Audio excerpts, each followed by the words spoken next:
रसूल पाक सल्लल्लाहु अलैहि वसल्लम का फरमान है, रोटी का लुकमा दस्तरखान पे गिरे उठा के खा लो, अल्लाह तुम्हारी बख्शिश फरमा देगा। हजरत सलमान फारसी गवर्नर थे, खाना खा रहे थे, दस्तरखान बिछा था।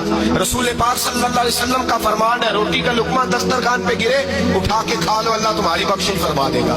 दस्तरखान साफ होता है, रोटी, बड़े गवर्नर थे आप, बड़े बड़े सफीर बैठे थे, वजीर बैठे थे, रोटी का लुकमा गिर गया। आज तो लोग फैशन में इज्जत ढूंढते हैं ना, वकार ढूंढते हैं कि मैं जदीद दुनिया के साथ मिल जाऊं। देखो इज्जत किस बात में। हजरत सलमान फारसी रोटी खा रहे थे, सफीर वजीर न जाने बड़े बड़े लोग बैठे थे, खाना खाते खाते लुकमा गिरा दस्तरखान पे। हजरत सलमान फारसी ने समेटा, मुंह में रखा, फिर उंगली मार के दस्तरखान साफ किया।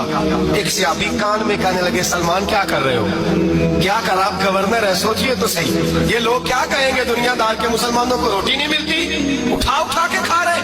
कान में बात की, कान में। हजरत सलमान फारसी कान में जवाब दे सकते थे, कह सकते थे नहीं ऐसे ही करना है, उन्होंने कान में बात की। लेकिन जनाब सलमान फारसी आला लिलान बोले, कहने लगे इन 4 5 6 दुनियादारों के लिए मैं अपने नबी का तरीका छोड़ दूं, अपने रसूल की सुन्नत छोड़ दूं? ये 4 5 दुनियादार दुनिया की तरफ देख के मैं मुस्तफा से मुंह मोड़ लूं? फिर जोश जज्बात में सर से पगड़ी उतार दी, रोने लगे। आप फरमाने लगे, मैं मदीने के बाजारों में खजूरें उतारता था, नौकरियां करता था, ये जो मेरे सर पर इज्जत के बाल है ये मोहम्मद अरबी के उगाए हुए हैं।